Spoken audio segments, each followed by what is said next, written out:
Welcome to the Sky Cricket Podcast, moments after India's narrowest ever Test match victory. The podcast was under maintenance yesterday afternoon when it looked as though England were breezing to victory. But now that India have got themselves over the line for a 2-2 draw, the podcast is back and running. Let me give an introduction here. The two fossils of broadcasting, Michael Atherton and Nasser Hussain, have given me so much grief in this last 45 days. And it started with a couple of days prior to the series. Let's go back there. I hope the producer has enough footage to put that back in. Nasser asked me, what do you think is the series scoreline? Tell me, please. And I just thought about it. I said 2-2 because I feel England probably have a vulnerable bowling attack. I'm sure those words would match. And then he gave me so much grief. He said that if ever there was something called sitting on the fence, here we go with Dinesh Karthik. And Mr. Michael Atherton, from the time I landed in Heathrow, is just asking me turbulent questions and putting me under immense pressure. Started with how I advised Virat Kohli on how to play. And it has been good to see India finish on the note. What a day it was, but now you can start your thing. I need to get it out of my chest. Well, reflect on that. I mean, an amazing hour of cricket. Drama that, likes of which we've rarely seen, with Wokes coming out, shouldering a sling, preparing to bat left-handed. But just for a moment, reflect on that victory for India, what it will mean to the country, because millions would have been tuning in to watch the end of this game. Yeah, we heard Ravi Shastri say that there'll be a lot of people in India who would have just said, thank you for the moment. I'm not coming to office today. I have better things to do, and found excuses to just stay at home. And I just received a text now, and I thought that was quite a nice text in the sense that he said, you've probably been part of the greatest test series ever that you'll be a part of as a broadcaster. And I don't know if that's going to stand true for the future, but it definitely from the past, I must say, this is the greatest test series that I've been part of. Every test going down 5 days and almost to the last session. Yesterday we were a bit, we all expected it to finish, and we just thought, why extend it when yesterday it was possible to get a result, which they should have, using common sense, if both teams are okay with it. But kind of felt it was worthwhile coming back, almost packed house, everybody trying to get in, and a lot of support for India. And it was just great to see a group of young boys stand up against a very strong English team. By the way, if I'm a boss in India, I'm sacking people if they are coming into work today, not if they're bunking off and watch the cricket. Go home and watch the cricket. Should we reflect on the first hour this morning, first of all? Did England get anything wrong? Was it just wonderfully spirited bowling from India in conditions that remained helpful, didn't they? I mean, we all wondered whether that roller this morning would flatten things out, but it didn't seem to. It didn't. The first two balls went before. Atherton had obviously said, right, we're going to go out there and maybe gets close to the target before the new ball, which was 4 and a bit overs away. And in fact, after those two boundaries, it was noticeable, especially from Siraj, that ball was still hooping and seaming like it was late yesterday. And then the debate was they were never going to take the new ball because they had a ball that was doing something. And then once you lost one wicket, once that first wicket went, then you felt the crowd and the Indian fans were going ballistic. And you just felt England were a bit sort of frenetic. They wanted it to finish quickly. Jamie Smith was the key wicket. I mean, he's obviously the mainline batter. He's had a brilliant start to his Test career. But also he's shown in his short career to date that he can really take the game to the bowlers. And he looked a bit dodgy last evening, didn't he? And couldn't really get going. Yeah, and that's when the pressure is that you turn up, you're 35, an oval, day 5. The ball's allowed to swing and seam, by the way. That's what happens in the history of Test match cricket. 35, 4 wickets, one of them obviously been Wokes. You're probably favourites there, 2 proper players at the crease who can bat, and Jamie Smith, an exceptional player with a Test match 100 to come next in Atkinson. You had England as favourites, but once you saw that first wicket go, then you knew this is now nothing to do with what's happened in Test cricket. This is pressure of the situation today. And the big heart of Siraj. He just came. I said at the end there, 3-1 would have been a bit of a travesty. Yeah. I don't think England deserved to win this series 3-1. I felt 2-2 was a fair reflection of how both sides have played. India have lost 5 tosses, and I thought it was absolutely fitting that the man to get that final wicket was Mohammad Siraj. Well, you've been translating for us. It's interesting that 2 people from Essex feel the same way. One is Nasser Hussain, who feels 3-1 would have been a travesty, and Ryan Tenduskate. I was just standing with him, and he said, if it was 3-1, it would be like a kick in the teeth because we genuinely have competed with them and we have gone toe-to-toe in so many sessions that we would have been very disappointed. So, that's the general feeling out there. And yeah, I was speaking and helping Siraj translate. Just one more point, I don't like to butt in, but I'll just tell you this. Speaking to a couple of the boys, the only thing I asked them, what changed after tea? Why is it that it felt like nothing was happening between lunch and tea, and what changed? And they said, Harry Brook was just outstanding. They just didn't have answers to him. He batted brilliantly, and they said the way Harry Brook and Joe Root actually batted in that stage made the bowlers look a lot lesser than what the ball was doing. It was doing a bit. When they got Harry Brook's wicket, they thought, okay, maybe. But when they got the next wicket, which was Bethel, and Joe Root following soon after, that's when they said, here we go, there's a chance. Your interview with Siraj and translation was so good you had to do it twice, didn't you?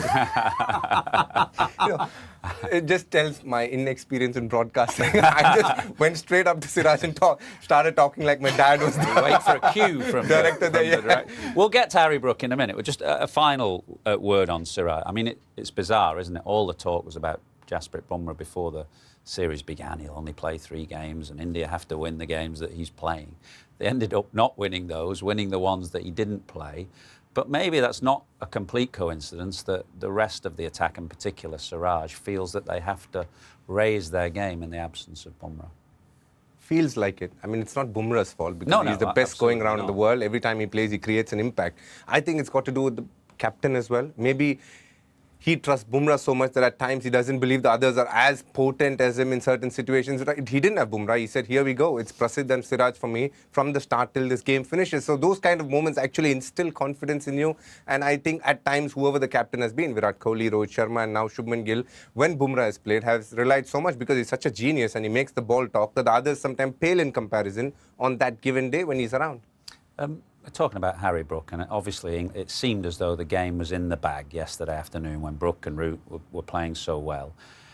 It was a brilliant innings from Harry Brook. He got out in the most bizarre fashion, running down, trying to slap one over extra cover. Bat ends up at square leg, ball ends up in the hands of cover. How people clearly praise the innings, but then in hindsight, now England have lost, they'll say, why didn't he just get England over the line? Do we have to accept that a player like that, and he's a little bit like Rishabh Pant for India, that a player like that who can change a game is not always going to get it right, and given the level of risk that he plays with, he is going to get it wrong from time to time? Is that you just accept that, or what would you do as captain?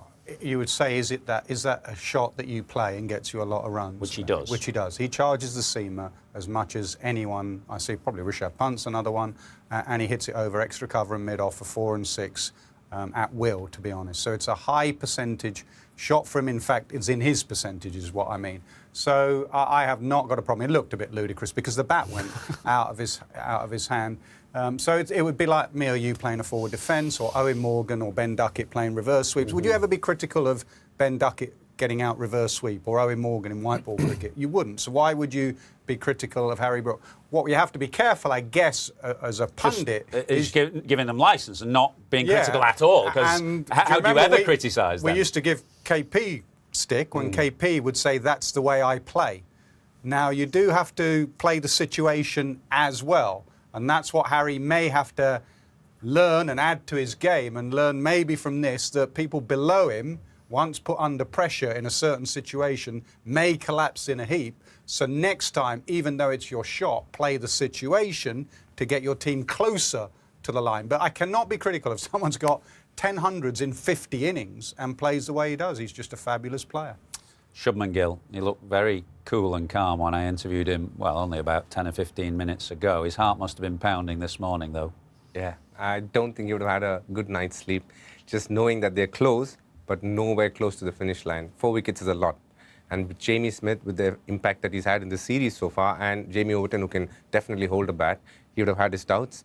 And the fact that a heavy roller was going to be on today, which flattened it out on day 4, he would have had the same feelings walking in today. And luckily for him, looks like it didn't have too much of an effect because the ball was still swinging. But let's talk about his batting. I feel walking this series, Nasser and I spoke about the fact that your currency is runs, and I think he's lived up to what he wanted to, which is be the best batter across both teams. And it's fair to say that he's really worked on certain skills in his batting, mentally and technically, and he's come out here, seen through some tough spells. Yes, the pitches were great for batting, but not everybody else got 754. Here he is, 200 runs ahead of the next highest, which tells you he's done everything possible as a young leader to say, I'm here to say tough moments, big series, look out, I'm going to do it for India every time now. I think we all feel 2-2 was a fair reflection. I mean, if you looked at the series, sessions won, India probably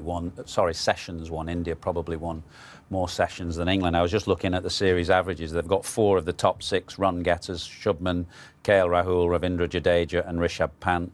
4 of the top 6 wicket takers, Siraj, Bumrah, Akashdeep and Prasidh Krishna. Yeah, that's why I think 2-2 was a fair reflection. I guess a few Indian fans out there will actually say this was a missed opportunity. They didn't quite get those key moments, did they? They didn't. There were moments throughout the series that if they just played it better, but we've all played the game over a 5-match series. England would say the same. You know, late last night, could they have done a little bit better so they didn't have so much pressure today? They won 2 of their games without Bumrah, which we've touched on. What do we know as pundits? At the start, we're all going, you must win those Bumrah games. They are your trump cards. The 2 games he didn't play, they won. I think Gill, as a batter, has been prolific and wonderful. I think he can still learn a bit as a captain at certain times. You know, a one-off example, the last test at Manchester, Washington Sundar not bowling him for so long, changing the ball at Lords when he had a ball that was changing. I think he learnt from that today. This one was doing it, and he didn't get it changed for a new ball. So there's things he'll learn, but he said before the series, I'm going to get runs. That's my best thing for this team, and he's certainly done that. Anything concern you about England? No hundreds for Crawley, the way Bethel was carted around the series, carrying drinks, which slightly came back to haunt England yesterday. Crawley has played exactly how I thought Crawley will play, because that's how he's always played. He will be eye-catching when he gets runs, and everyone say, oh, this is why they stick with Crawley. And then there'll be a dismissal where you go, what are you doing there? And he'll end up, have you got his stats for the...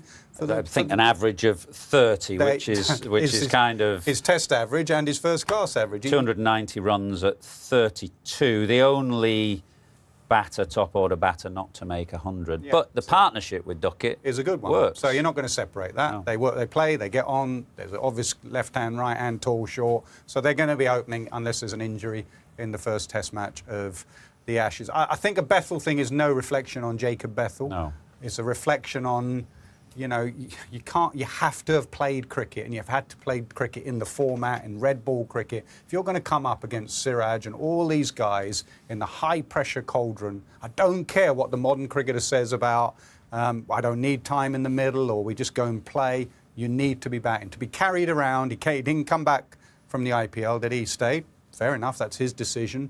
And then he missed the Zimbabwe test, and then he's not played much cricket. He probably had more balls in this game than he's had all year in red ball cricket, and that finds you out. However talented you are, that will find you out. So it's not a Jacob Bethel point, it's to make sure that future cricketers do get the right quantity and quality. They're given the best chance to succeed. Basically, yeah. 2-2 then.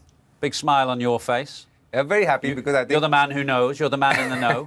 Yeah. I think you guys are also very happy with how the result panned out. It's been a great from series. A cricketing point of view, I think it was great to broadcast on so many big moments, so much spice, hostility throughout the series, but a lot of respect at the end. And look, we have all the banter and fun outside of it, and it all shows with the type of cricket they were playing. If India were probably bulldozed or the other way around, I don't think the fun would really make sense. It was just good to see how both teams went about it. They were hot. They really tried hard, they pushed each other, but at the end of it, I think 2-2 is a good scoreline. Since you have got the best cricket brain here, and since you are so good at predictions, as we've just seen... Wait, another tough question. Prediction. Continue, yeah. Can you give us an Ashes prediction? You've seen India play Australia, you've seen England play India. The next big series for us is the Ashes. A prediction, please, Dinesh. Mr. Predictor.